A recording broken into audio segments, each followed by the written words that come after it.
Science Collection. Conscience and Science Collection. CS Collection. Applying Smart Deals.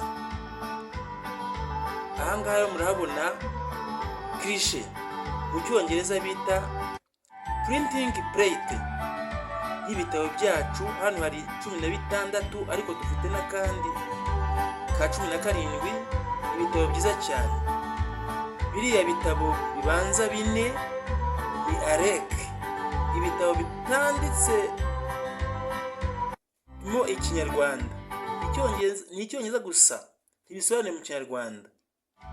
Misizi ibitabo bine bya AREC main program bidasobanuye mu Kinyarwanda. Hasi yaho murabona ibitabo bibiri bya AREC Right Learning byanditse Gito Verso. Ibitabo byigwa n'abishoboye byiza cyane byanditse Gito Verso, nabyo ababishoboye bakaba babigura. Mukabona rero n'ibi byo hagati nabyo ni bine. Ni ya porogaramu AREC yasobanuye mu Kinyarwanda, ni RCD ivuga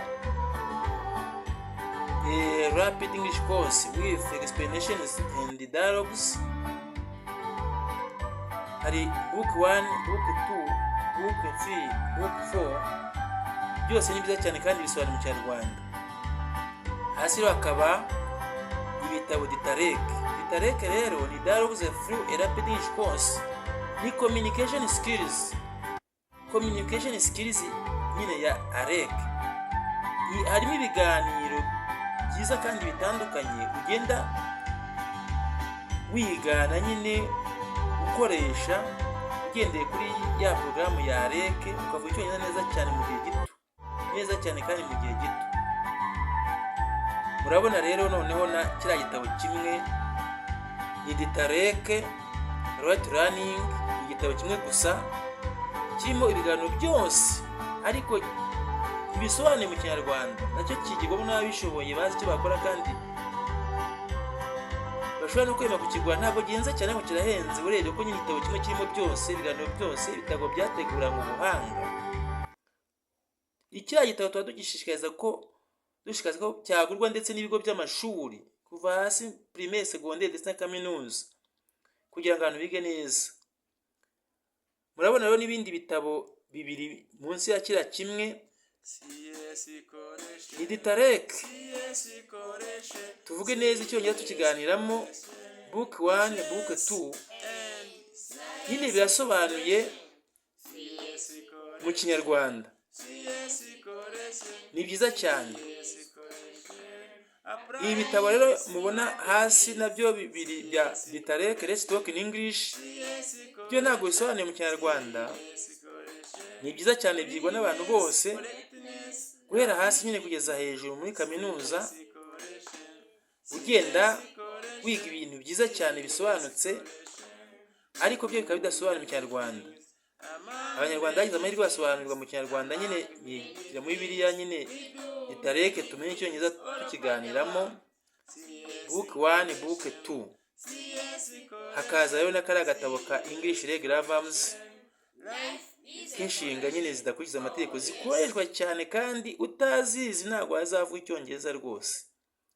Ibi bitabo byose rero nk'uko mubibona kuri ino cliché, ino printing plate niko bayita mu Cyongereza, turayifite.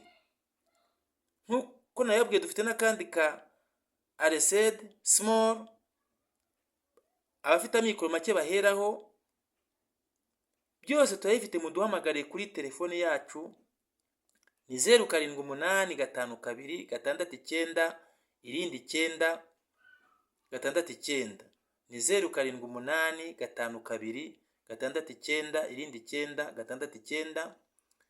Muradusure kuri YouTube channel yacu CS Collection. Mwihutire cyane gukanda kuri subscribe ndetse no kuri like no kunzogera kugira ngo dukwane neza. Munige biboroheye munyuze online. Ariko cyane tubashishikaza kugura bino bitabo ko ubumenyi buvomerwa cyane mu bitabo kurusha ahandi hose. Ntibazababeshye. Ibitabo mubigure n'abana banyu. Ese ubundi umwana wawe ni iki iki wamuha, niyo mpano wamuha iruta ubumenyi. Umuha ubumenyi, ntabwo mugaburira mu gifu gusa ngo mwime mu bwonko, kandi mu bwonko ariho azamugira akamaro.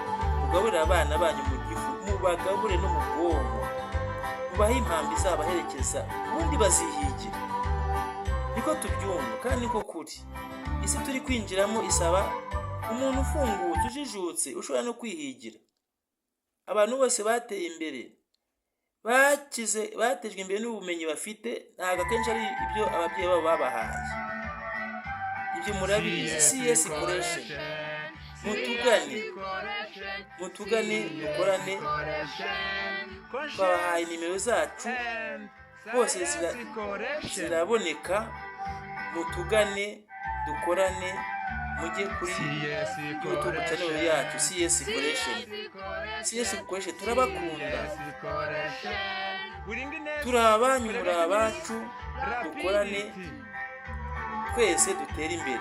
Life is a collection. CS Collection. Thank you.